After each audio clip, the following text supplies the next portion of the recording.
ঠিক আছে, ভিডিওটা বানাতে বাধ্য হচ্ছি। আমরা তো 90s এর ছেলে, তো যেটুকু বুঝে এসেছি, যেটুকু শুনে এসেছি, যেটুকু দেখে এসেছি, এমন এমন ঘটনা ঘটে গেছে যেগুলো নাকি যাকে বলবে সে আসলে অনুভব করে পেরে হাসবে না কাঁদবে, সেই হিসেবেই তোমাকে বলতে হবে, না হলে নয়।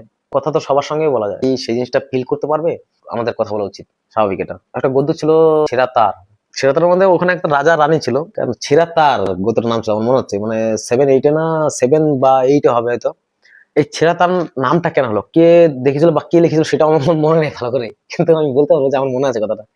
পরিবার মূর্খও চালায়, একটা পাখিও চালায়, যার জন্য নামটা ছেঁড়া তার দেওয়া হয়েছিল। একটা মানুষের কথাই ধরো, ছেঁড়া তার নাম দিয়েছিল। এখন তো মানুষ মানে কতটা বুদ্ধিমতী দেখো, তার একটাই, মাঝখানে ছেঁড়া। এর মানে কি, রাজা রানীকে যে ভালোবাসে রানী জানেই না। পরিবেশ, পারিপার্শ্বিক যে জীবন, তারা জানে যে রাজা আছে, চিন্তা নেই। কিন্তু রানী আছে যে আমার রাজা আছে, চিন্তা নেই। কিন্তু পরিবেশের মায়ায় রাজা রানীকে সময় কম দিত, যাই হোক। কিন্তু রাজা কখনো বলারই সময় পায়নি রানীকে যে আমি তোমাকে ভালোবাসি বা তোমাকে নিয়ে সারা জীবন কাটাবো। কিন্তু কোনো এক সময় কোনো দুর্ঘটনাবশত এমন একটা ঘটনা ঘটে যায় যেটা নাকি মানে সমাধান করা যাবে, তার জন্য সময়ের প্রয়োজন। কিন্তু মানুষ এমন একটু চঞ্চল জিনিস যে সহ্য করতে পারবে আবার পারবে না। রাজা রানীকে এতটাই ভালোবাসে যে কখনো অভাব বুঝতে দিতে পারবে না ও। মানে অভাব বুঝতেই দেবে না ও।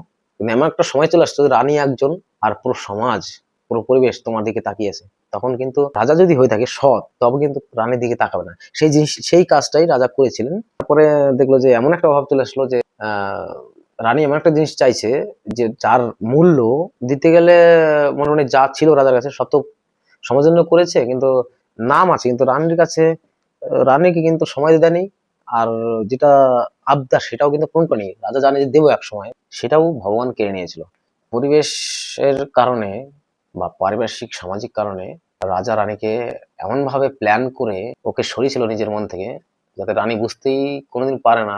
রানী যাতে নাই বুঝতে, রানী যেন কোনোদিন নাই বুঝতে পারে যে আমি ওকে ভালোবাসি। যদি যেদিন বুঝতে পারবে সেদিন আমি ভিক্ষা করেও, আমি যদি ভিক্ষাও করি তবুও আমার সঙ্গে থাকবে।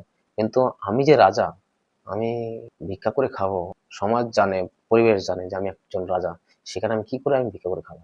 সেদিক দিয়ে তাকিয়ে রাজা কি করেছে, মনে হয় প্ল্যান করেছে যে আমি কাজ করি তাহলে জীবন থেকে সরাবো। রানী কনফিউজের মধ্যে পড়ে থেকে সারা জীবন ভাববে আমার কথা, যে কেন এই রাজা এই কাজটা করলো। বুঝতেই পারলাম না, কারণ এটা ছিল অভাব।